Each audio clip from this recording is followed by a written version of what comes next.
A gente tem uma proposta que o Evangelho Psicológico já tem feito esse ano, que é uma palestra interativa.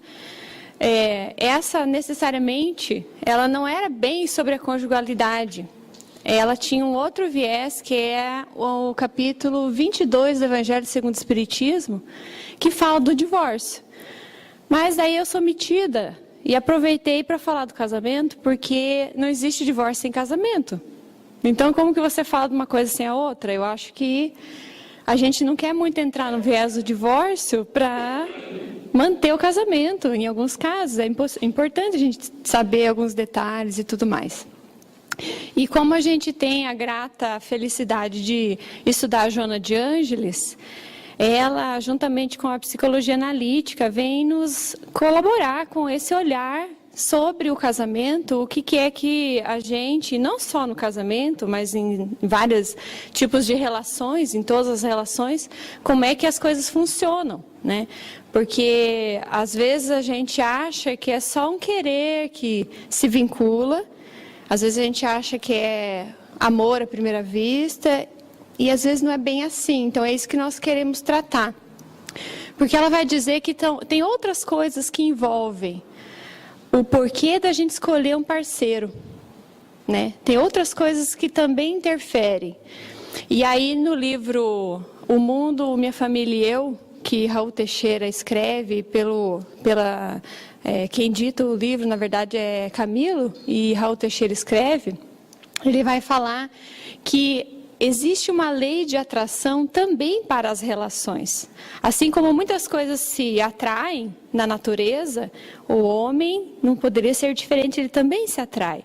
Só que essa lei de atração, ela envolve muitos aspectos, das quais às vezes a gente nem sabe, não participa. Então é sobre isso que nós vamos falar, e eu pretendo falar pelo menos de alguma parte aqui, porque é bem extenso o assunto. Mas vamos lá. A pergunta, bem provocativa mesmo. Por que você casou? Quais foram os motivos que te levaram a você se casar? Ou então, para quem ainda não casou, por que você quer se casar? Então vamos pensar, não precisa responder, só pensar. Por que você se casa? Por que você escolhe essa pessoa? Quais são os motivos que te levaram a pensar e se relacionar depois com essa pessoa? E a gente então pensa que dentro do sistema familiar, sistema relacional que a sociedade tem nos apresentado, o aspecto do casamento, para a doutrina espírita, ela é a união de dois seres. Então, nesse sentido, uma pessoa que, de alguma maneira, por alguma razão, se sente atraída por outra, ela se atrai e chega na culminância do casamento. É como se fosse uma consequência de vários atos e ela chega na culminância do casamento. Os motivos que levam essa pessoa a se relacionar, dar sequência, casar com alguém, são variados. É como se fosse anímico, cada um tem os seus. Às vezes a gente se interessa pelos trejeitos da pessoa, gostamos do cheiro, gostamos da maneira como ela se expressa. E tem outras coisitas mais que também podem envolver o porquê que a gente se relaciona com essas pessoas, né? Aí nós vemos o seguinte, lá no Livro dos Espíritos, num trecho de uma questão que diz assim: há duas espécies de afeições. Aí ele vai falar das afeições, aquela que é do corpo e a da alma. Frequentemente se toma uma pela outra. A afeição da alma, quando pura e simpática, ela é durável, a do corpo, perecível. Eis porque, frequentemente, aqueles que creem se amar com um amor eterno se odeiam quando a ilusão termina. Dependendo do que é, dependendo do que foi o motivo pelo qual nós nos unimos a uma pessoa com o fim, com o objetivo do casamento, pode ser que nós entremos numa dessas questões aí. Dependendo se eu me vinculei com a pessoa com as relações da alma, ela é pura, simpática, durável. Mas se eu me vinculei por questões mais vinculadas ao corpo físico, essa pode se tornar então perecível se ela for dentro desse patamar, né? Mas daí nós encontramos num livro que se chama Desafio de Viver. Foi lançado esse ano, um livro pela Federação Espírita de Goiás, um capítulo intitulado Relações Conjugais. E a doutora Jo Andrade, que é uma psicóloga, traz para nós as fases do relacionamento. Essa parte, assim, quem tiver problema no coração, por favor, procure sentar confortavelmente. Não, tô brincando. Mas tem, na verdade, algumas coisas que a gente não gosta muito de olhar, mas é importante, tá, gente? A primeira fase, existem fases nas relações, segundo a doutora Jo Andrade, que é psicóloga. Diz ela que quando nós reencarnamos, nós assumimos uns compromissos. Ah, que compromissos são esses? Cada qual assumiu o seu. Ah, eu assumi um compromisso de valorizar a família e por essa razão eu quero então constituir uma família e ter felicidade no lar, mas principalmente evoluir nesse lar. Então nós assumimos compromisso. Mas a gente chega na Terra, já encarnados, esquecemos de tudo e acreditamos que alcançaremos a felicidade plena. São questões, aspectos ilusórios. Né? Semana passada o Wagner esteve aqui e falou para nós do mito de Narciso, que é o mito daquele que, se olhando no espelho, entra numa observação por si e se esquece da realidade. Então ele fica inebriado com as coisas que o mundo oferece, esquecendo-se dos compromissos assumidos no plano espiritual. Né? Então a gente chega aqui e esquece dessas programações, vamos dizer assim. Somos atraídos de uma forma tão envolvente que não percebemos a falta de qualidades e nem detectamos desvios morais na outra pessoa. Será que isso acontece? Não sei. Acreditamos que o casamento consertará algumas deficiências na educação e atitudes negativas, além de considerar que o companheiro ou a companheira é a complementação de suas necessidades. Isso é uma crença. E aí a psicologia analítica vem dizer que nessa fase é uma fase mística, é uma fase em que nós estamos assim como num conto de fadas, acreditando em tudo que se apresenta sem questionar aquilo que é apresentado. Então nós entramos numa fantasia, numa ilusão, acreditando que essas pessoas vão se melhorar, porque essa pessoa é o amor da minha vida, essa pessoa é aquela que foi determinada por Deus para que seja então aquela pessoa que nós vivamos felizes para sempre.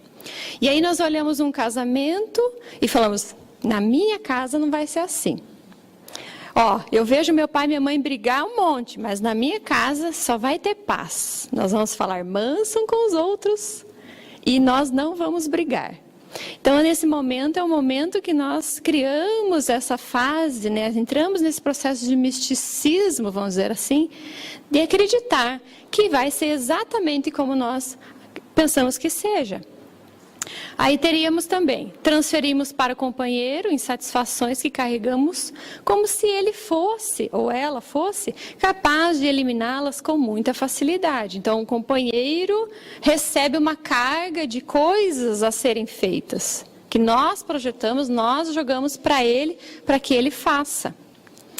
É uma cegueira emocional, diz a doutora Jo Andrade, perceptível aos outros, mas não pelo casal. Todo mundo às vezes percebe o erro, percebe essa ilusão, percebe que aquilo não vai dar em nada, mas a pessoa, o casal, não tem condições de avaliar. Então, Jung fala que o feliz para sempre não existe. E daí, só que é gostoso acreditar que existe um feliz para sempre. Então, aí a gente põe nos mitos, põe nas histórias, nos contos de fadas, justamente porque não existe. Porque ele entra no processo de miraculoso, né? Vamos dizer assim. Os sonhos serão concretizados e tudo será como imaginava sob o olhar da paixão. Viveram felizes para sempre. Só que daí vem uma segunda fase. Dela diz assim, que o encantamento inicial ele vai desaparecendo. Começamos a ter uma visão mais real do outro. Aparecem conflitos do lar, da família de origem, que são repetidos. Começa a sogra a interferir, infelizmente. Chega ela lá, mas não é assim que limpa, não é assim que lava, não é assim que cozinha. Você não precisa arrumar a cama desse jeito, os filhos não assim que educam, você tem que cuidar melhor do meu filho, e assim vai. Ou coisas mais drásticas ainda. Há questões aprendidas enquanto criança.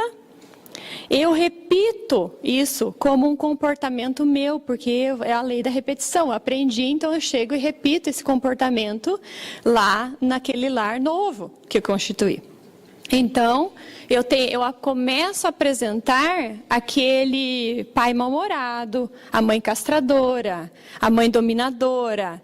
Eu começo a apresentar conflitos, os complexos de inferioridade, complexos de superioridade e outros comportamentos que atacam diretamente a relação. Então, isso começa a aparecer. Pode ocorrer um desgaste. Ou cada qual vai criando o seu espaço e vai abandonando o outro. Isso é muito interessante.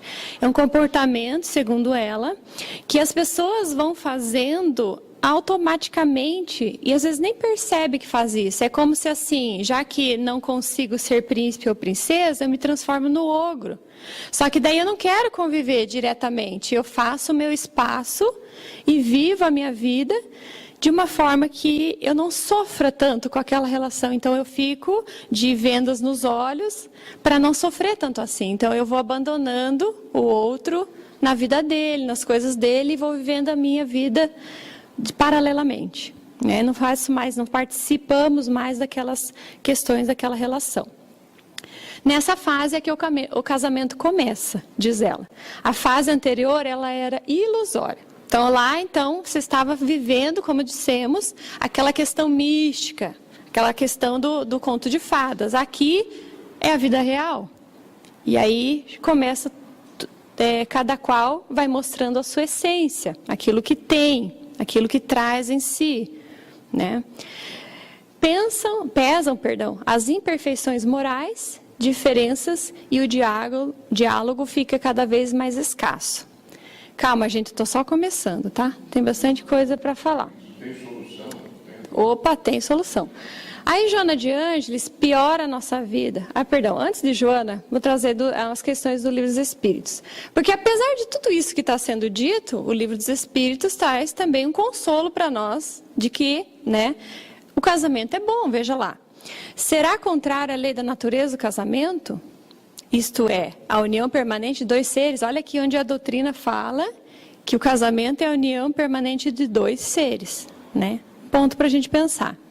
Ela está dizendo aqui, então, na resposta, que é um progresso na marcha da humanidade.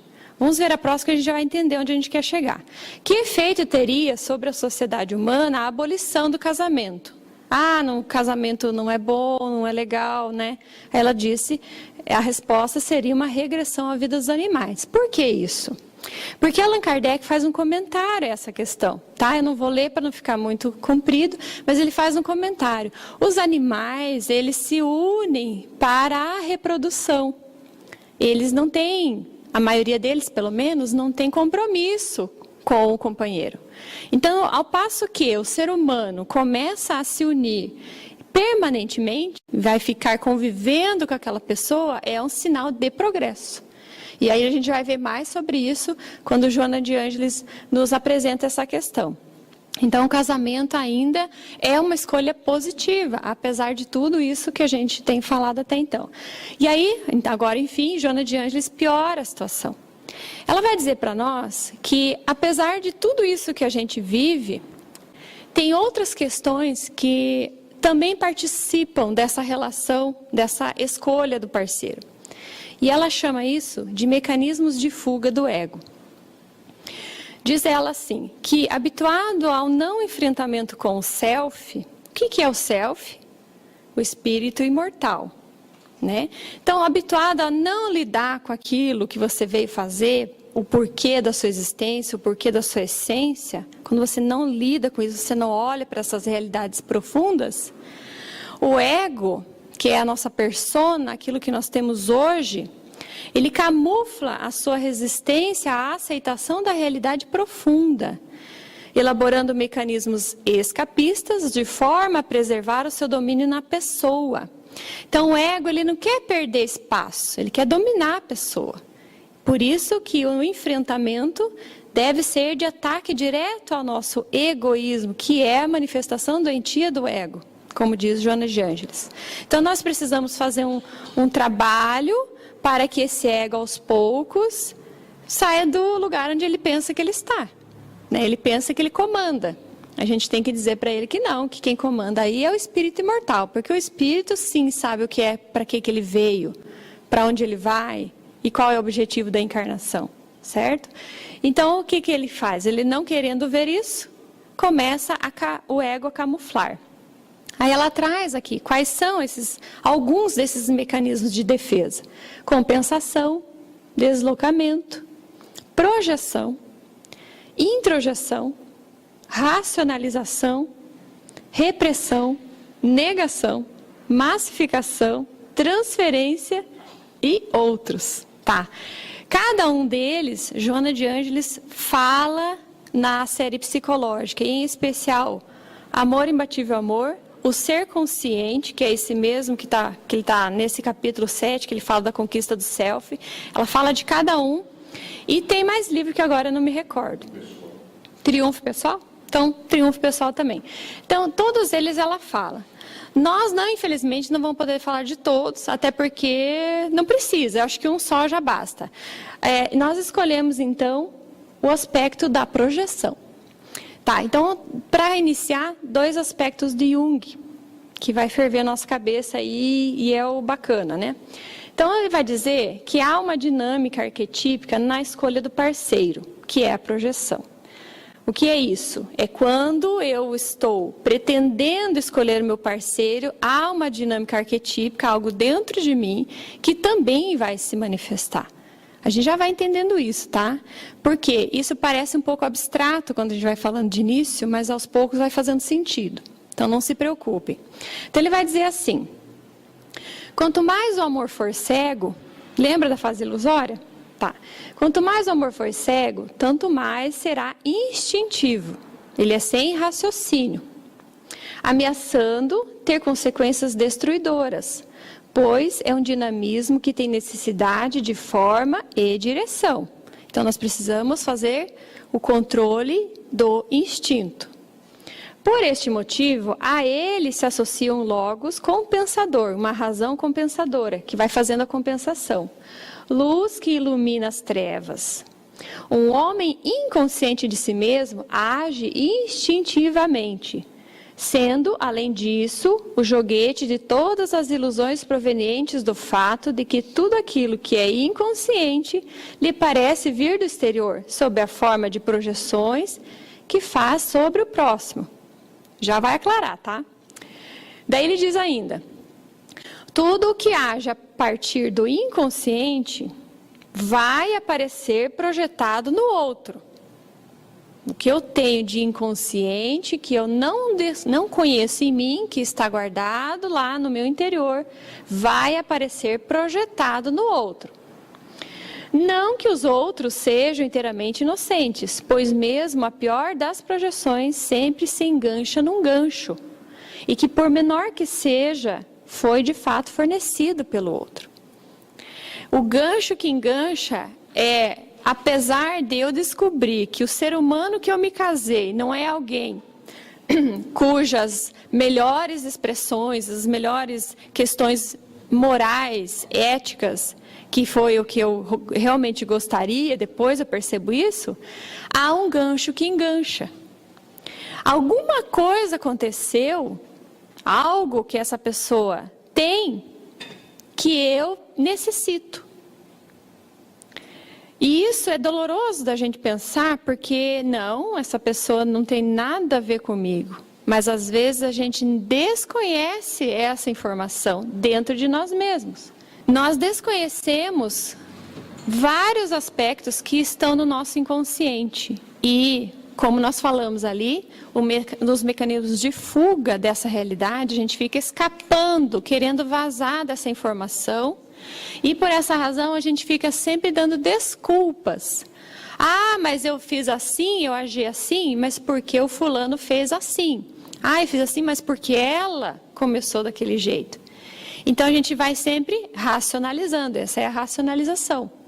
Mas a projeção, ela é feita muito na relação conjugal. Lembra que a gente falou que o outro poderia ser alguém que pudesse salvar a minha vida, resolver as questões. E aí a gente entra num outro aspecto que já vai vir aí, que seria a complementação psíquica. Então, quando esse gancho que engancha é encontrado, faz um estalo. E a gente fala assim, poxa vida, essa pessoa é com quem eu vou me casar. Porque nós namoramos nos relacionamos com outros. E por que aquela pessoa exatamente foi com quem você se desejou, então, o casamento? Porque há um gancho que engancha. O que é esse gancho? É algo que está em mim, que está nele, e que nós dois nos permutamos nessa relação psíquica, nessa troca psíquica, e que por essa razão nos complementamos. Já vamos ver também, mas é para a nossa evolução, para o nosso progresso, né? E aí Joana vai explicando, tá? É comum nos portadores dessas debilidades examinar o próximo como se ele fosse um espelho.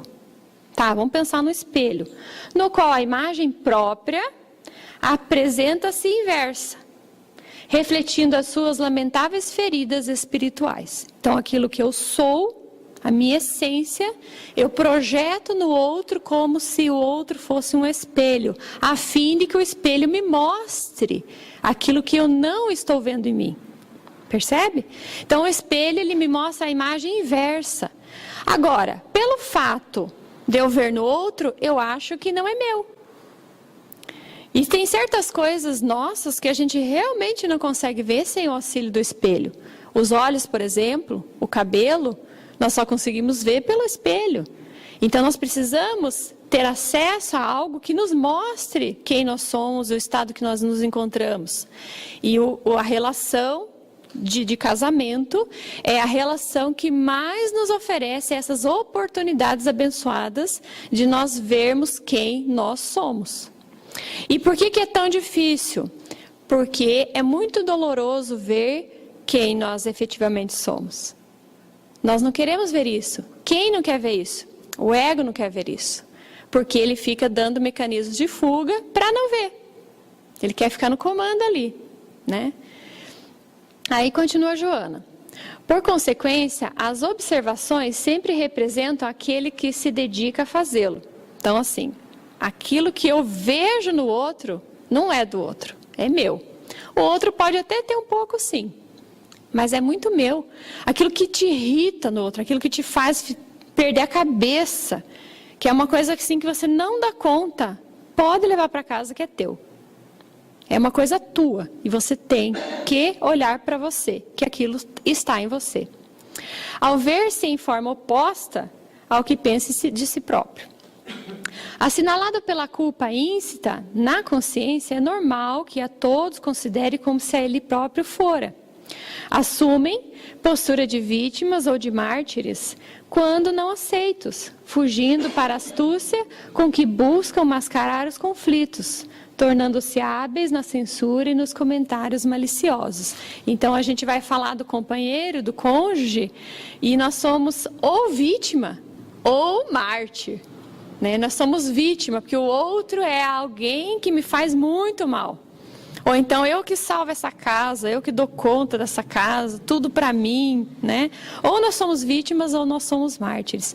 E isso é uma forma de compensação, mecanismo de defesa, daquilo que eu estou enxergando, mas eu não quero enxergar.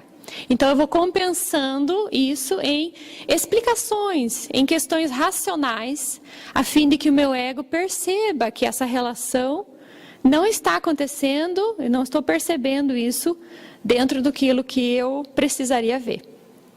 Para a gente entender mais, olha lá. Então, eu não me conheço, o outro não se conhece. De uma forma, de uma dinâmica inconsciente, então nós projetamos ainda a nossa sombra, aquilo que nós temos dentro de nós e que nós não queremos ver, no outro.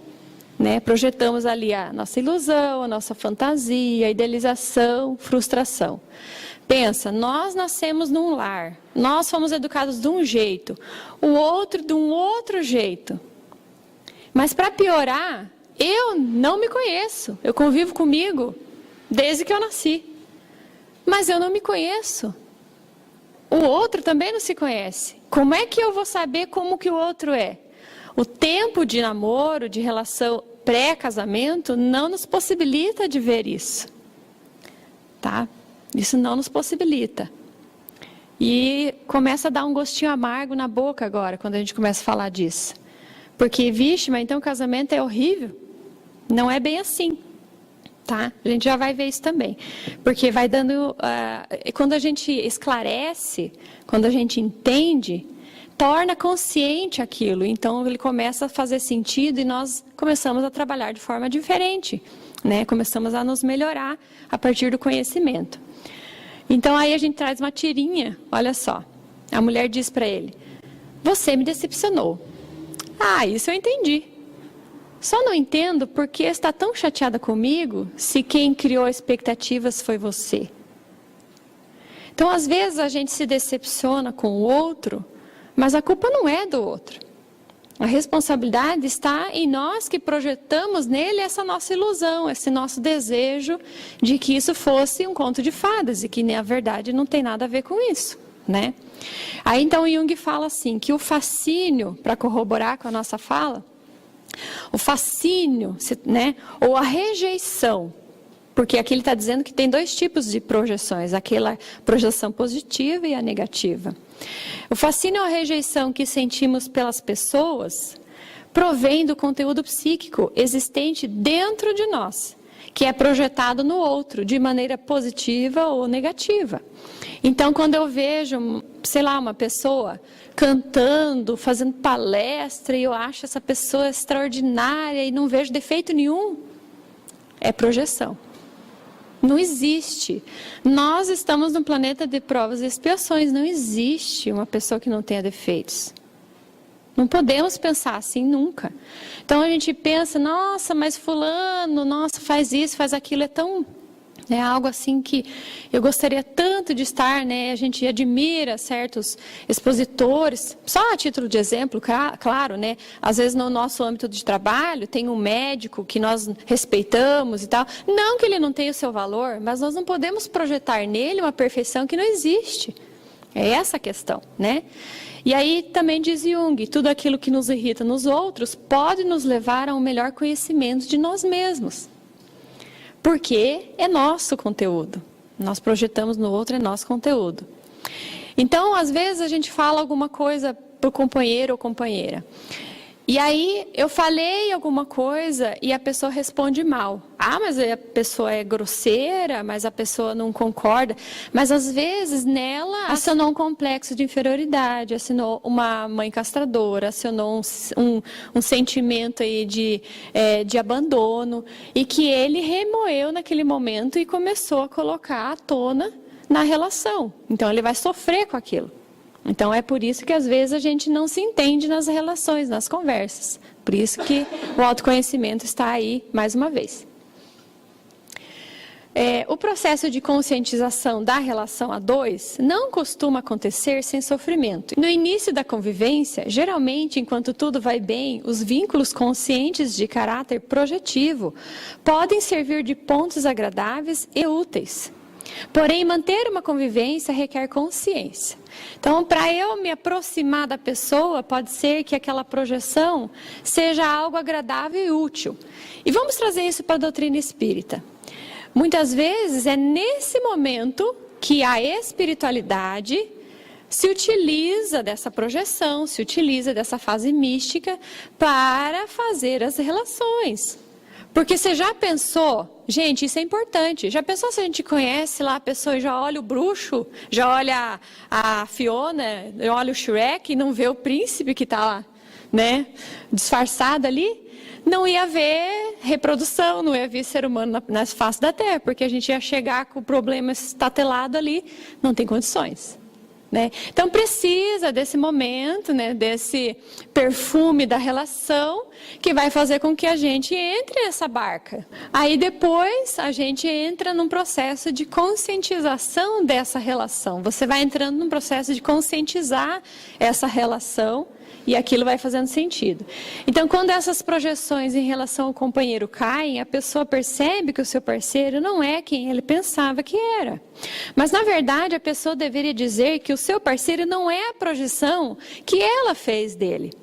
Descobre-se, então, que se estava relacionando consigo mesmo, isto é, com a projeção dos seus conteúdos inconscientes. Tá aclarando, né? Começando a entender. Então, a projeção... Um outro livro, esse aqui é de psicologia analítica, bem fácil de ler, bem tranquilo. Ele vai dizer assim: a projeção é um mecanismo psíquico que ocorre sempre que um aspecto vital da nossa personalidade que desconhecemos é ativado. Tá? Então, sempre que algo que eu desconheço em mim, e eu preciso, já está na hora de eu dar conta, porque é assim, se nós não temos condição de dar conta daquilo que está inconsciente, ele fica lá guardado. Mas na medida em que nós vamos tomando consciência e que nós vamos dando conta, que o ego vai se fortalecendo, nós vamos dando conta de receber mais aquela informação, ele começa a ser ativado. E aquilo vai fazendo sentido. Ah, puxa vida, como eu sou agressivo, eu não tinha me dado conta que eu era assim. Poxa vida, como eu sou ingrato. O meu companheiro faz tanta coisa boa para mim e eu só fico botando defeito. Então a gente vai percebendo que tem coisas que nós não vemos, tem coisas que nós estamos cegos realmente. Mas não é às vezes por maldade, às vezes é porque não temos condições de enxergar, porque não se conhece. E também porque não busca se conhecer, deixa que o ego faça esse mecanismo de defesa o tempo inteiro. Aí não tem jeito, não acessa, né? Quando algo é projetado, vemos-lo fora de nós. É o espelho, de novo, como se fizesse parte de outra pessoa e nada tivesse a ver conosco. Então, a projeção é um mecanismo inconsciente. Ao mesmo tempo que nos parece ser algo assim, nossa, mas como é que Deus cria um troço desse, gente, né? Mas, ao mesmo tempo, fica claro para nós a percepção de que a projeção é extraordinariamente útil e é sensacional. Porque se eu consigo perceber essa situação, consigo notar e essas coisas me fazem sentido, dizem respeito a mim mesmo, então, aos poucos, eu vou trabalhar esse interior, que é o nosso objetivo maior, né? Como diz Joana de Ângeles. O objetivo maior, né, o desafio da humanidade é seu autoenfrentamento. Então, como é que eu vou fazer o autoenfrentamento se eu não me conheço? Eu preciso, primeiro ponto é autoconhecimento, para então fazer esse trabalho interior. E é um trabalho profundo e dorido mesmo, né? Que é como se fosse, diz ela, um parto dorido. É um parto que a gente precisa viver. Então, é como se fosse a morte daquele ser que eu achava que eu era, para renascer o ser que eu comecei a enxergar que sou. E isso vai fazendo muita coisa, muita diferença. Pode ser que a relação não dê conta de dar sequência. Nós vamos ver isso também na questão do divórcio. Pode ser que a gente não dê conta de continuar a relação. Mas pode ser que sim, que o casal juntos consigam fazer essa transposição, consigam passar dessa etapa e viver felizes para sempre, dentro do que é possível viver feliz para sempre, né? Aí tem mais uma problemática aí, tá? Temos ainda a questão da sombra. Só que a questão da sombra, como todos nós temos, né? Ela também é inconsciente. Também é inconsciente. Tá? O que é a sombra? Primeiro ponto. Vamos pensar. As sombras caracterizam lados em nós que não conseguimos aceitar. Elas não estão em harmonia com o nosso eu ideal. Eu projeto daí em mim um eu ideal. Algo que eu gostaria muito de ser. E aí eu pretendo, né, ser aquela pessoa. Como ela não está em harmonia com aquilo, com os valores estabelecidos por aquela sociedade, o que eu faço? Reprimo e prefiro vê-los em outras pessoas, pela projeção, de novo. E então os combatemos. O que aconteceu com Jesus Cristo quando ele foi crucificado? Não foi a projeção da sombra coletiva daquelas pessoas que lá estavam? Projetavam nele um ser que ele nem era. Alguém que vinha tomar o lugar do rei, alguém que vinha destruir a lei mosaica, projetavam nele aquilo que ele não era, né? Então, projeções de sombra, claro. A sombra mostra-nos que não somos como gostamos de nos ver. Ela, de modo geral, ela nos mostra feinhos, nos mostra mesquinhos, nos mostra seres não evoluídos. E aí a gente vem para a casa espírita, aprende sobre o autoconhecimento, aprende sobre isso, sobre aquele que fica 20, 30, 40 anos dentro da casa espírita e não consegue olhar para isso. Não consegue perceber, porque estar aqui não é sinônimo de nos melhorar. Efetivamente não. Então aí o que a gente começa a fazer? Reprime a sombra. Então eu tenho raiva, não consigo colocar para fora porque a espírita não tem raiva. Né? Como assim você não é espírita? Como que você tem inveja do outro? Como que você não perdoou? Como que você não se relaciona com isso que está dentro de você? E aí a gente finge ser alguém que não é. Porque eu pretendo ter essa máscara de pessoa boa, porque afinal eu estou aqui há 30 anos, não aprendi nada. Então aí eu fico fazendo esse joguinho, né, fazendo de conta ser alguma coisa assim que eu ainda não sou. E aí para isso a gente indica, né, mais uma vez o livro do Marlon Reichtal, Cultivo das Emoções, que trabalha diretamente nesses pontos, né, e nessas estratégias também de mecanismo de defesa da gente fingir ser alguém que não é. Que a questão não é esconder. A gente não deve esconder. Claro que, agora eu me vi uma pessoa que tem dificuldade de lidar com a agressividade, não vou sair por aí batendo nas pessoas. Só que eu conheço isso, aí ele fala que na medida que eu conheço, que eu sei que eu tenho essa dificuldade, é como se fosse, né, a gente usa o exemplo lá no nosso estudo, um pitbull que a gente segura nas rédeas. Então esse animal raiva, eu consigo lidar com ele porque eu seguro nele aí, e aí eu consigo entender que, olha, determinados assuntos eu não consigo falar, então eu não vou participar porque me dá raiva e daí eu quero bater em todo mundo.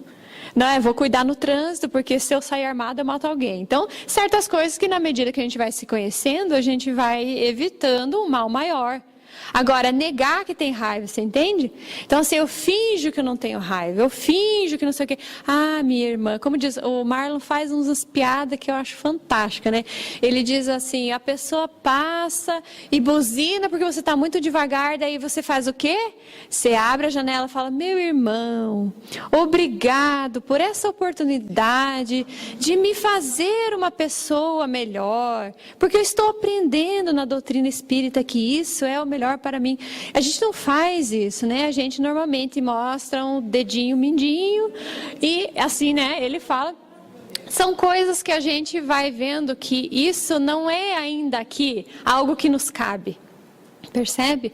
Às vezes a questão de fazer de conta ser uma pessoa que não é, isso vai mandando esses sentimentos, essas emoções para um lado que se chama, na psicologia analítica, de sombra. Mas assim, vamos dando um exemplo, né? Da mesma forma que a gente pega uma represa e vai enchendo ela d'água. Se não tem o esvaziamento, um dia essa represa arrebenta. Eu tenho um monte de lixo. Eu abro uma porta do armário e vou enfiando lixo. Fecho, abro o armário e enfio lixo. Chega uma hora que eu vou abrir aquele armário, o lixo cai na minha cabeça. Porque as emoções não deixam, diz Freud, as emoções, apesar de eu reprimir, elas não deixam de existir. Elas ainda moram em nós, elas ainda participam, elas ainda agem em nós. E isso nós não podemos repudiar. Então é o que ele fala aqui. Então ela está na nossa alma e nós não podemos repudiar. Então na medida que eu repudio aquilo, né, ela um dia sai em manifestação de sombra. Então aí eu tenho um preconceito arraigado dentro de mim, uma raiva, uma agressividade que eu não trabalhei. Um dia vem uma situação que o meu preconceito vem à tona e eu mato a pessoa de tanto bater. E isso pode ser qualquer um de nós, gente. Se a gente não se conhece, nós não sabemos com quem nós estamos lidando. É como se eu estivesse num quarto escuro, que eu chego lá e eu não sei o que tem dentro. É o inconsciente, eu não sei o que tem dentro. Agora, eu pego lá uma luminária e vou iluminando de pouquinho a luz da consciência, aquilo vai fazendo sentido. Aí eu vejo, naquele canto tem uma janela, naquele ali tem um relógio, aqui tem uma porta. Então eu sei para onde eu vou. E eu sei com quem eu vou lidar. Então, gradativamente, isso vai fazendo sentido. E aquilo, então, como diz Jung, que você nega, você se submete a ele, você fica como um escravo, né? E o que você aceita, te transforma. Então, aceite que você é assim e trabalhe essa emoção, trabalhe esse sentimento. Essa que é a questão. Então, assim, não precisa a gente gravar os termos, tá? O mais importante é a gente entender que dentro de mim há algo que eu desconheço e que ela pode ser muito tirana e que aí eu projeto no outro, tá? O importante é a gente saber disso. Então, dentro da relação do casamento, como a Ariana comenta, nós fazemos demais isso. Demais. E você acha que é só com o casamento? Claro que não. A gente vai projetar também nos filhos. Porque o meu filho vai ser educado. Aí a gente chega um ser humano, uma peste lá para você cuidar, que, né, só aguenta quem fez aquela coisa. E aí você tem que lidar com aquilo, mas aí você cai a tua cara, porque você fala, nossa, eu queria que fosse assim. Mas aí a gente critica o filho do outro. Mas você viu o filho do... Meu Deus, como mexe, é mexerico, como sei o quê. Aí a gente tem o nosso. Aí você fica quieto, porque daí você viu que, né, mora na tua casa um ser humano igual. Então, a questão é que a gente projeta muito essas coisas, né? E isso, o casamento, por que ele é o mais, que a gente mais nota? Porque é cara a cara, dorme junto, a gente aguenta um do outro. Coisas que a gente não imaginava que fosse suportar depois. Porque no início, né, a gente vai ver isso também, a gente fala, o meu quarto, a minha cama, minhas coisas. Depois é o nosso quarto, a nossa casa. Daí começa a diluição do egoísmo aí. Ó, então aqui vem as funções do casamento, ó. Diluição gradual do egoísmo, como a gente comentou, aos poucos certas coisas vão fazendo sentido para mim e eu vou diluindo o egoísmo. Então, gente, se nós tivermos um casamento bem aproveitado, o salto de qualidade, o salto de evolução é grande, a oportunidade, né? A gente vai vendo isso aqui. Favorece o desenvolvimento individual do espírito, porque cada qual vai se autoconhecendo, vai se enfrentando, se estiver disposto a isso, claro. Porque tem gente que passa a encarnação inteira e não se olha. Isso é fato, né? Às vezes a gente pode achar, mas isso é óbvio. Não é. Não é óbvio. É uma coisa que as pessoas não estão prestando atenção. É só a gente sair por aí, a gente fala de certas coisas, as pessoas acham que a gente é meio ET. A gente é estranho, né? Certas coisas que... mas todo mundo faz? Bom, mas eu não faço. Isso que eu não faço é estranho. Exatamente. Suportar não adianta, tem que amar. Muito além, né? Hoje mesmo, a dentista das minhas filhas fez um comentário que ela estava muito chateada e estava se preparando psicologicamente para uma reunião de condomínio que aconteceria esta noite. Então, boas vibrações para ela, vamos mandando, né? Porque a reunião de condomínio é uma coisa, assim, né, desagradável. Acontece que tem um laguinho que foi feito no início do condomínio, nem sei qual é o condomínio, que tem lá umas carpas, né, outros peixes. Tinha uma araucária, se eu conto para o Sandro ele chora. Tinha uma araucária lá no condomínio também. Eles serraram a araucária, jogaram fora, e querem tirar o lago para fazer um lugar de tomar chimarrão. E aí ela é a única pessoa que pensa nos bichos que estão lá e todo o contexto da natureza que está ali se perdendo por conta disso. É uma coisa assim, entende? Pessoas assim são estranhas nesse mundo contemporâneo que a gente vê. Essas pessoas são estranhíssimas. Imagina a gente falar de imortalidade da alma, de reencarnação, de olhar o outro como irmão, como espelho. Tá louca, a pessoa tá louca. Para. Que é isso? Portanto, sou eu. Farinha é pouca, meu pirão primeiro. Né, Vani? Se a farinha é pouca, o meu pirão primeiro. Então a gente tem, porque é uma coisa assim, parece que não tem espaço para todos, é uma sensação que a gente tem de que não tem espaço para todos. Mas eu tenho uma amiga que sempre fala, né? Imagina, o sol nasce para todos. Não tem lógica isso, né? Aí, vendo mais coisa, favorece ainda o desenvolvimento coletivo dos espíritos que se unem, porque então depois do casamento vem então com quem a gente se programou, os filhos, ou ainda o próprio contexto, caso o casal não queira ter filhos, que é uma opção também. Porque às vezes a gente pode se unir de outras maneiras, eu não preciso ter o filho biológico necessariamente, eu posso ou adotar, ou ter filhos, um sobrinho, ter como filhos vizinhos, ou pessoas que eu tenho para mim como filhos, e enfim. Família coletiva, tem N, você querer fazer, tem N, né? Somos todos adotivos. Então possibilita ainda o reencontro de desafetos, será? Sim, também. Para o reequilíbrio da consciência com a lei divina, que é um processo da lei de causa e efeito que vai se estabelecer também no nosso lar, e principalmente, porque como é feita a sociedade? A sociedade é um núcleo maior que deriva de vários pequenos núcleos, que são aqui a família. Então, se a família tiver êxito, o contexto vai se modificando, né? Então, a família é o primeiro núcleo, né? A célula da sociedade, que a gente vai fazendo a mudança em cada contexto, vai somando-se e o todo também ganha com isso. Então, é isso que ele fala. Então, cada vez que você conscientiza e deixa relativamente equilibrada a tua família, nesse contexto você colabora para o progresso da humanidade. E, posteriormente, porque Deus sabe das coisas e Ele não erra, Ele fez esse sistema do casamento para que, num futuro não tão distante, a gente saia para a fraternidade universal. Então, a ideia primeira da família é o exercício prático de durar a duras penas a relação com, 5 ou 6 pessoas, para depois fazer uma outra relação com mais gente. Então, essa que é a ideia, né? E aí, temos ainda essa informação. Possibilita o reencontro de almas afins, porque não é só desafeto que vem na família, vem também os afins, que se auxiliam mutuamente. Lei de sintonia, né? Pela reencarnação, nos casos quando se tem filho, o auxílio na condução dos espíritos que nos foram confiados à guarda, ao aprimoramento intelecto-moral da educação. Compartilhamento de sentimentos. Esse é um dos objetivos do casamento. Então, compartilhamento de sentimentos e experiências que cada um traz consigo para o crescimento dos dois. Então, aquilo que eu tenho, que eu consigo compartilhar de bom, efetiva um crescimento dual de duas partes, né? Então, o que eu tenho de já evoluído, eu consigo colaborar para o outro aquilo que ele ainda não tem condições de lidar.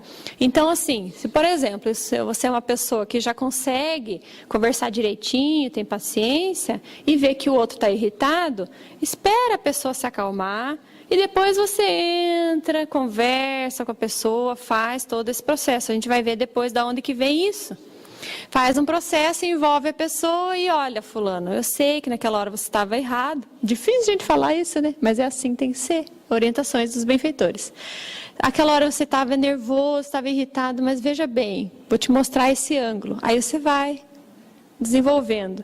Que bom se a gente pudesse fazer sempre assim, né? Acolher o outro, acolher a dificuldade do outro, acolher a insegurança, os complexos que o outro traz. Porque às vezes você fala uma coisa, o outro se manifestou de um jeito que você não esperava, mas às vezes ele pôs para fora um complexo dele. E aí a gente, opa, doeu ali, mexi na ferida. Será que eu não posso colaborar com aquela pessoa, chegar mais perto e dizer, olha, eu senti que você ficou chateado, tem alguma coisa que eu disse? Será que eu posso te ajudar em alguma coisa? Olha, uma relação assim, gente. E a gente pode fazer isso com os filhos também, né? Porque aí o filho fala uma coisa, debocha da criança. De novo vem você com esse assunto? Aí daqui a pouco a criança não fala mais. Porque quando ela vem falar, você debocha, você diz que, não, mas, pare, isso aí é besteira.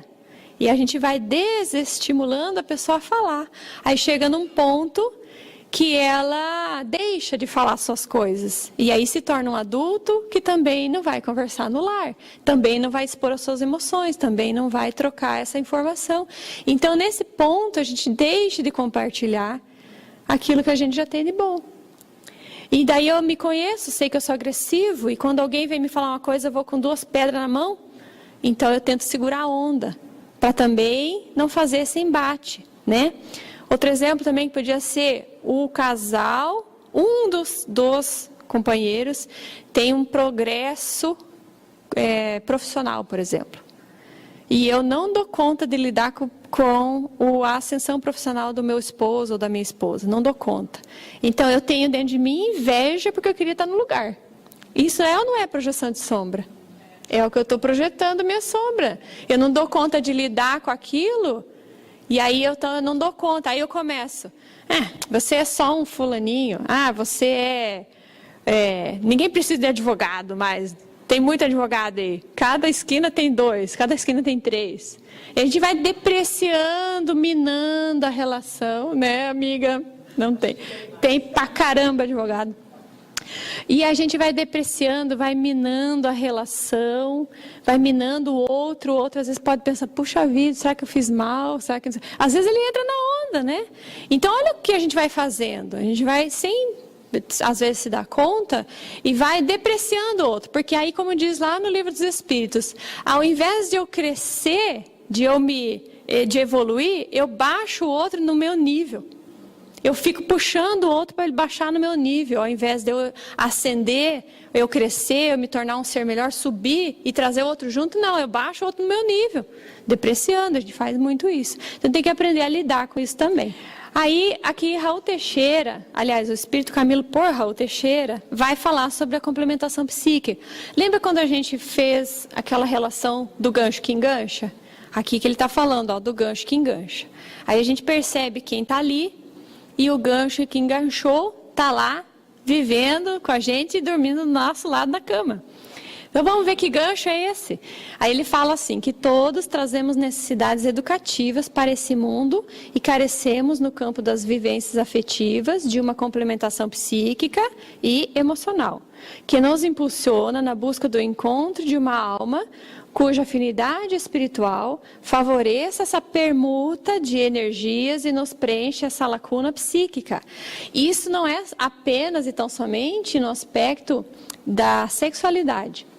Ele está falando do psiquismo mesmo.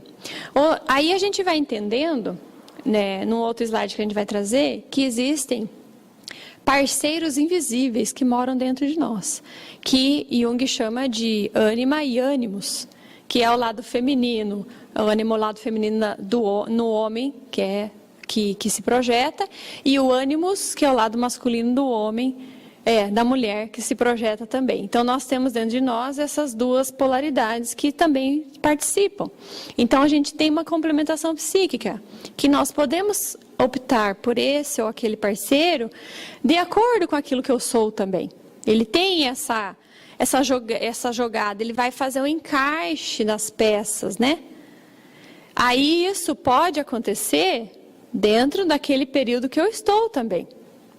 Isso é legal a gente falar aqui, porque aqui é um grupo de estudos, né? Então, se fosse uma palestra, a gente não falaria certas coisas que a gente tem falado aqui. Mas vamos pensar, quando eu comecei a namorar a pessoa com 15 anos, né? Eu era de um jeito, a pessoa do outro, projetei nele as minhas emoções, projetei nele as minhas carências, que uma pessoa com 15 anos tem muitas carências, muitos sonhos a serem realizados. E aí chega, sei lá, com 17, 19 anos, eles se casam.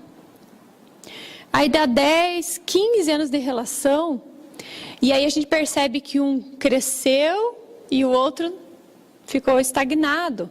Um evolui muito e o outro não consegue evoluir, não consegue ir atrás. E aí Joana vai falar, num dos seus livros, que, desculpa, eu não lembro agora qual é, que ela diz assim, que apesar do outro não querer seguir adiante, você tem obrigação de crescer. Você tem obrigação de fazer a tua parte e deixar o outro para trás. Então, às vezes, nesse momento, a gente não consegue dar sequência, porque aí a complementação psíquica não acontece mais. Porque um tem um jeito e o outro tem outro, e já não consegue essa complementação. Às vezes pode dar certo, não existe regra para isso. São colocações de hipóteses que a gente pode estar pensando nisso aí. Então, que pode acontecer conosco ou com alguém que a gente conhece, enfim. Mas aí, cada um sabe de si. Mas olha o que ele fala também. É essencial que os indivíduos que se lançam na formação de uma nova família assumam um compromisso com o conhecimento de si mesmo. O compromisso maior é se autoconhecer, né? Por quê? Porque se conhecendo, dá a justa medida ao casal, né? Para reconhecer que os seus problemas são seus e jamais transfere para o outro a responsabilidade daquilo que ele carrega, bem como respeito ao projeto de autorrealização do outro. Se o outro tem um projeto, eu não posso boicotar aquele projeto dele, porque ele é um ser livre, ele é um ser que precisa crescer independentemente de você, juntos, mas não amarrados.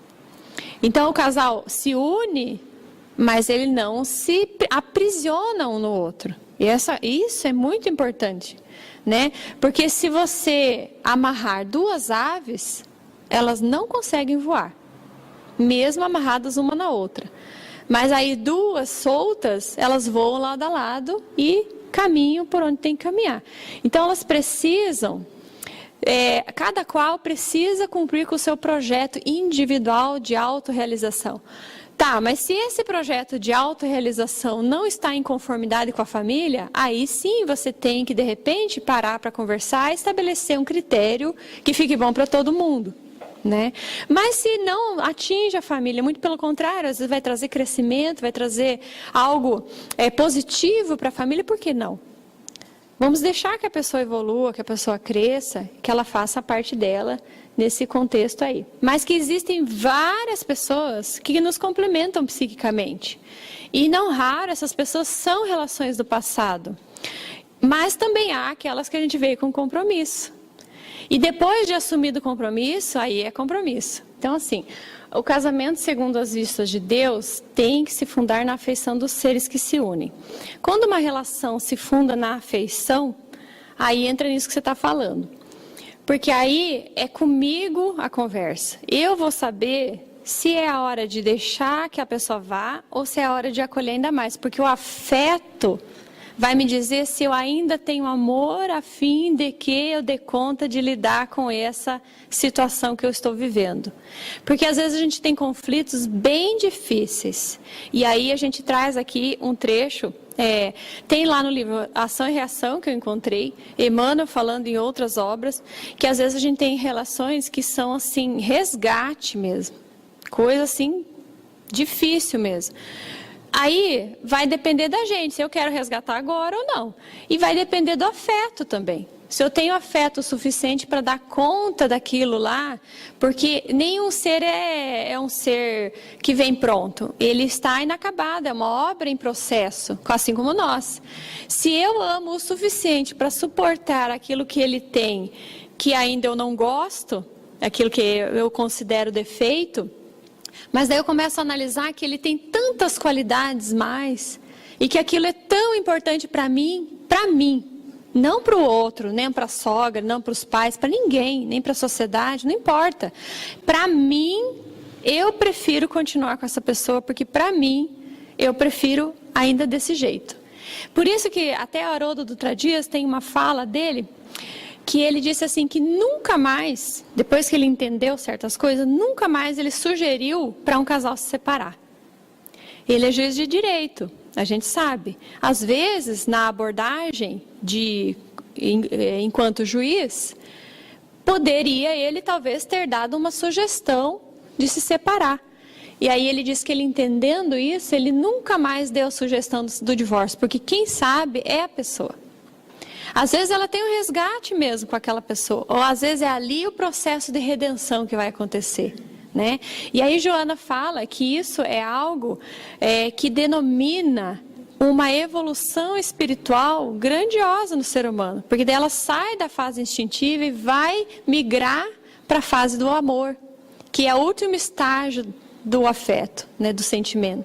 Aí a gente pode entrar agora no último aspecto para a gente entender essa questão da relação, e aí a gente fecha com nisso mesmo que a gente está agora suscitando aqui, que fica mais claro para nós, que existe também a questão do ânimo e ânimos, né, que a gente falou. Isso para que é importante saber disso? Saber que, assim como certas relações, a gente troca os papéis, porque os papéis foram criados de uma forma social também, mas também porque cada um, de alguma maneira, se manifestava daquele jeito, né? Então, assim, ele fala que o Sanford fala que nós somos seres andrógenos, que nós temos dentro de nós macho e fêmea. Temos dentro de nós tudo isso. E a gente encontra isso também em Jung, que ele vai dizer assim, ó, Jung chamou, ele fala, né, citando Jung, os opostos existentes no homem e na mulher de ânima e ânimos. Ânima significa o componente feminino numa personalidade de homem. E o ânimos designa o componente masculino numa personalidade de mulher. Aonde a gente acha isso na doutrina espírita? Questão 201.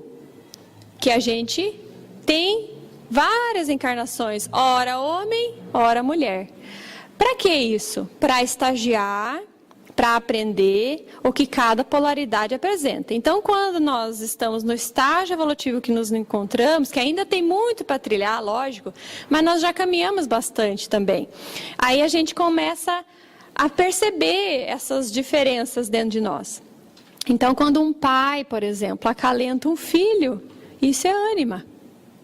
Quando a mãe chama atenção, põe no castigo e briga com a criança porque fez uma tristeza, a gente chama de tristeza, é ânimos. Mas é na mulher que está falando. E é no homem que está sendo o afeto demonstrado. Isso é estranho? Não. O progresso, o processo é para fazer justa essa união. Quer ver onde que está isso? Já vou achar. Não agora, mas depois. Vocês já vão ver.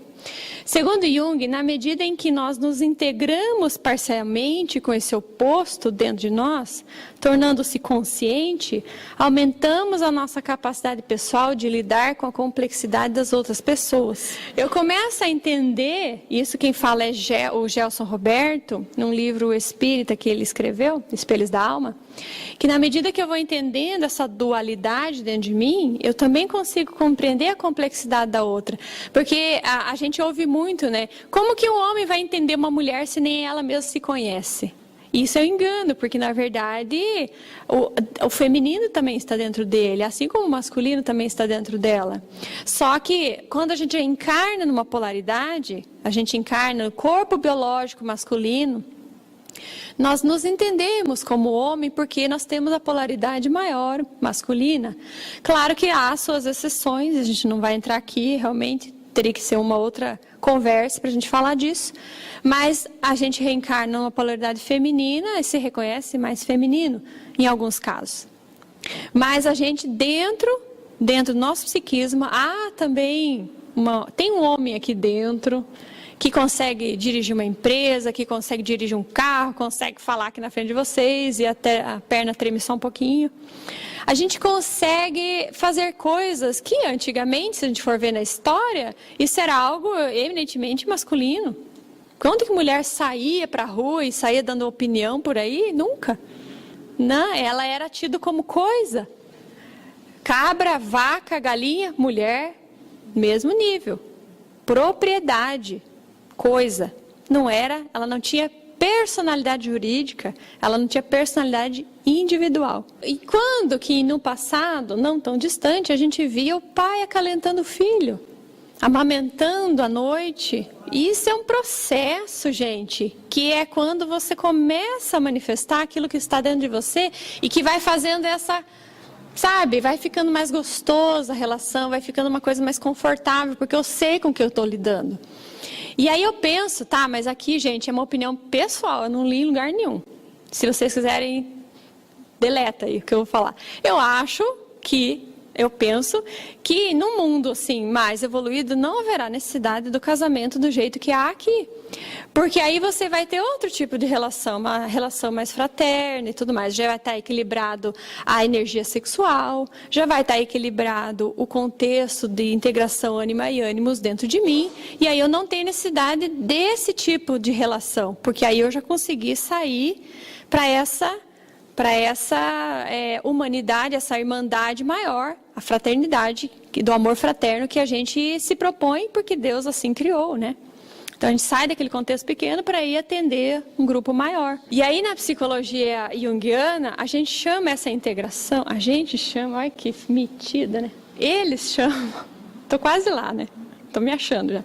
Eles chamam, né? A psicologia analítica chama essa integração de coniúncio, ou então o casamento sagrado, que é quando ocorre um casamento interno e da integração dessas duas polaridades. De integração dessas duas forças. E aí, olha que Jung fala, gente, ó. Quando os dois se tornam um, o macho e a fêmea, o macho com a fêmea, deixa de existir tanto o macho como a fêmea. Porque daí vira uma coisa só. Tá, e aonde que a gente vê isso? Não lestes que aquele que criou o homem, desde o princípio,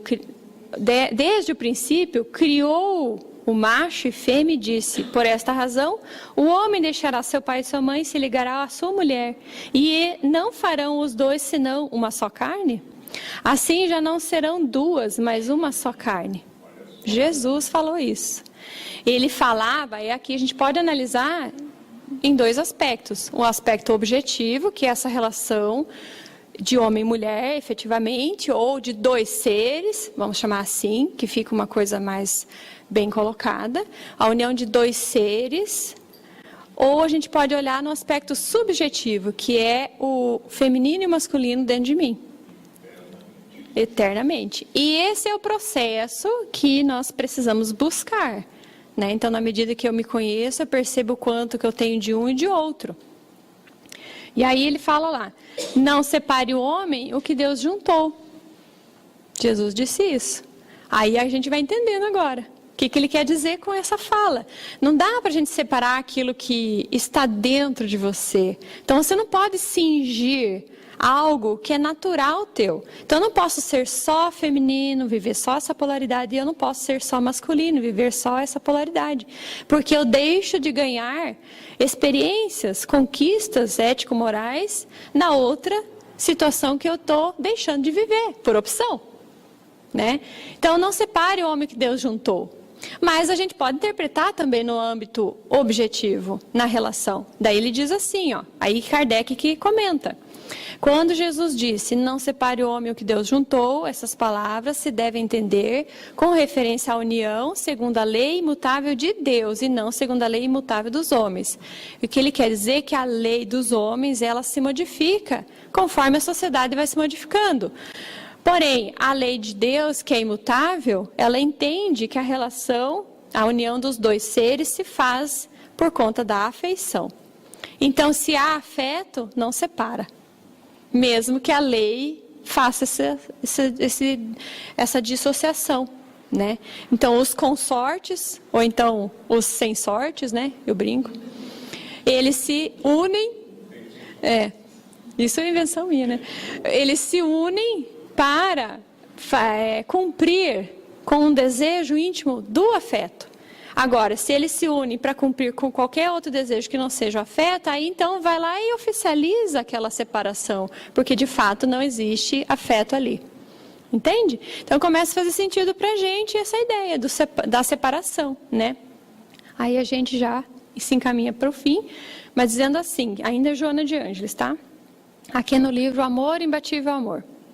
É claro que o casamento não se impõe um compromisso irreversível. Olha lá, Bruna.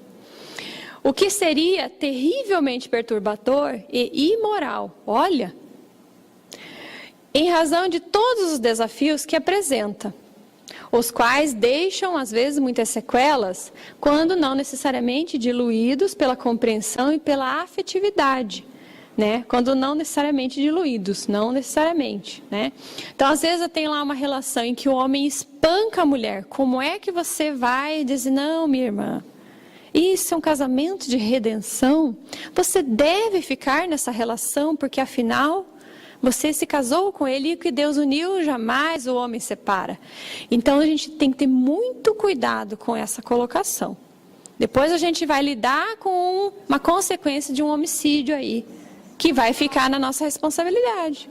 Então, a gente tem que ter muito cuidado, né? Por isso que o que o Haroldo fala, ele tem razão mesmo. A gente tem que não opinar, talvez, né? Eu acredito que a gente deve ter muita cautela com essas opiniões. É de foro íntimo. Então, ela fala aqui que a separação legal, essa da lei humana, ocorre quando já houve a de natureza emocional. Tudo em conformidade com o que Allan Kardec fala. E as pessoas são estranhas umas às outras. Elas não são um casal. Elas convivem na mesma casa. E aí, claro, se não tem progresso juntos, se um fica podando o outro, tolhendo o outro, enfim, a gente tem que avaliar. Né? Isso é importante a gente pensar. Ademais, a precipitação, quando a gente se relaciona com alguém precipitadamente, não pensa, não analisa alguns aspectos, né? Faz com que as criaturas se consorciem, né? Olha os consortes ou sem sorte.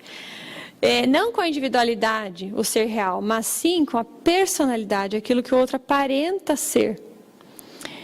A aparência com os maneirismos, com as projeções que desaparecem na convivência, desvelando cada qual conforme é e não como se apresenta no período da conquista.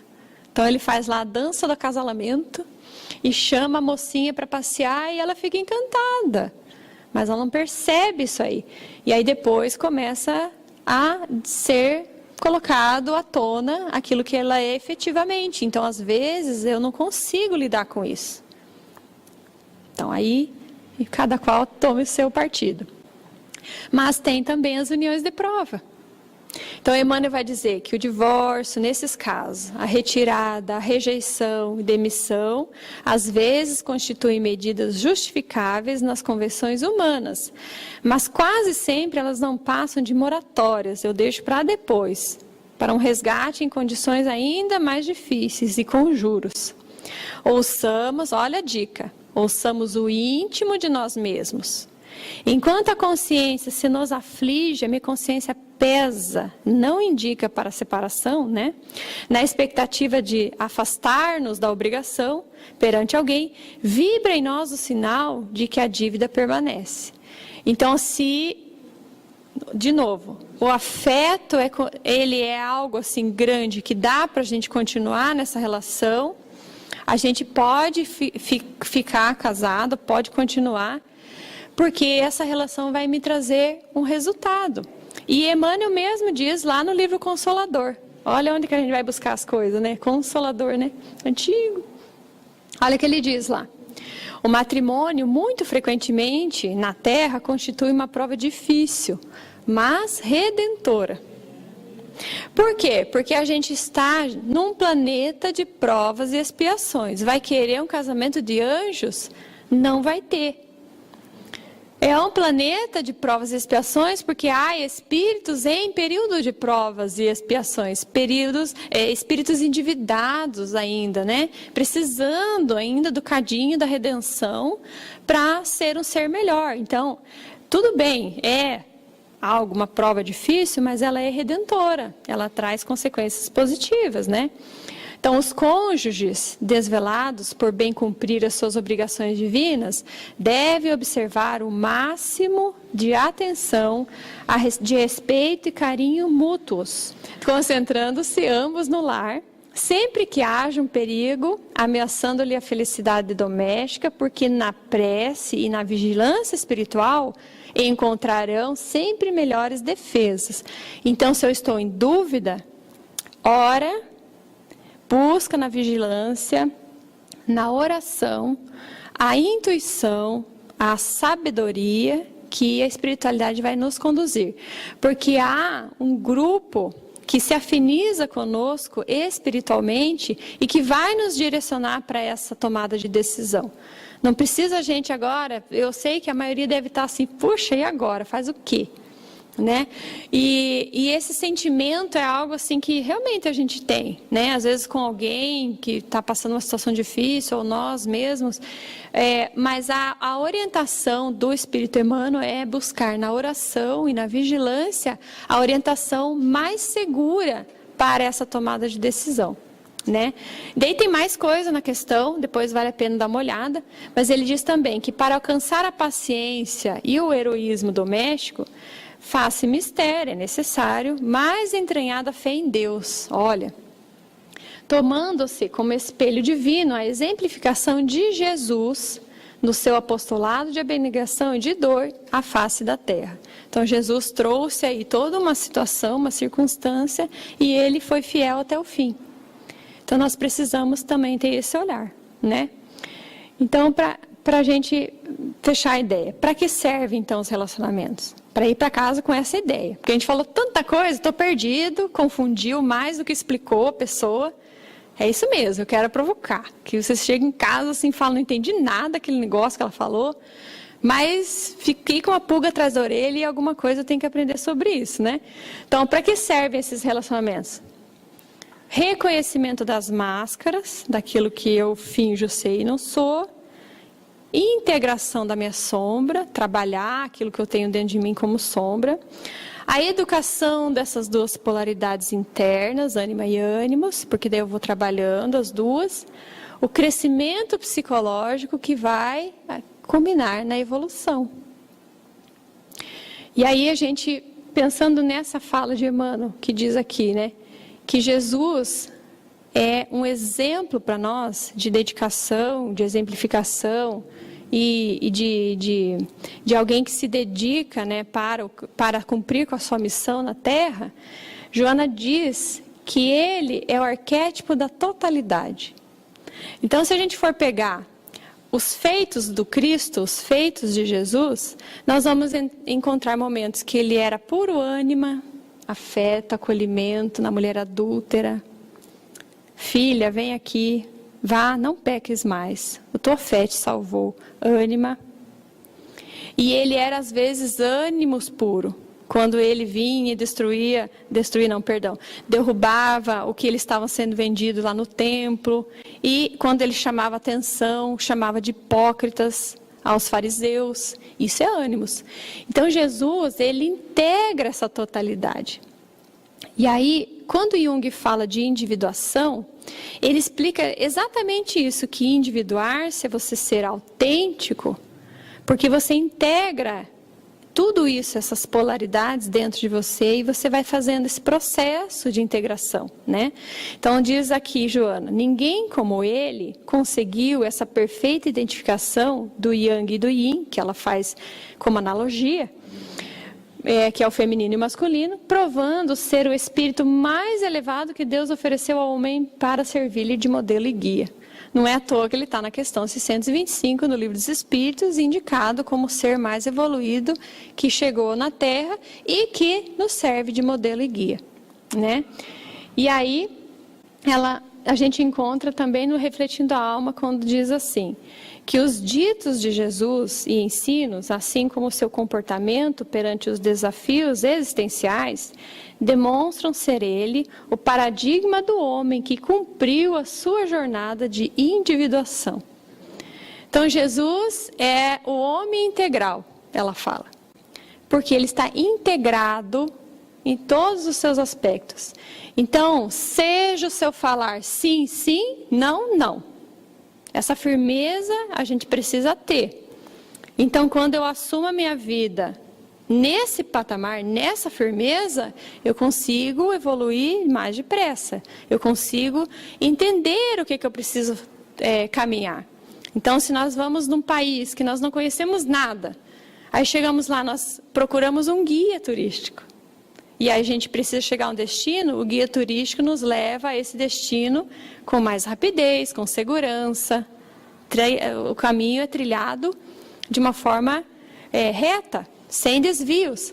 Jesus é para nós esse guia, é para nós esse modelo, para que a gente consiga fazer essa integração, né? E aí, então, eu acredito que a partir disso, a gente vai entendendo para que servem as relações. Para que serve? Não adianta a gente ficar trocando, se a gente não se troca dentro, né? Aliás, melhor investir, como diz, né, o nosso amigo lá, pernambucano. O Rossandro Klinge, né? Ele fala assim, ó, a projeção, né? Você olha para a grama do vizinho e ela é sempre mais bonita. Você olha o marido da vizinha, da amiga, e ele é maravilhoso.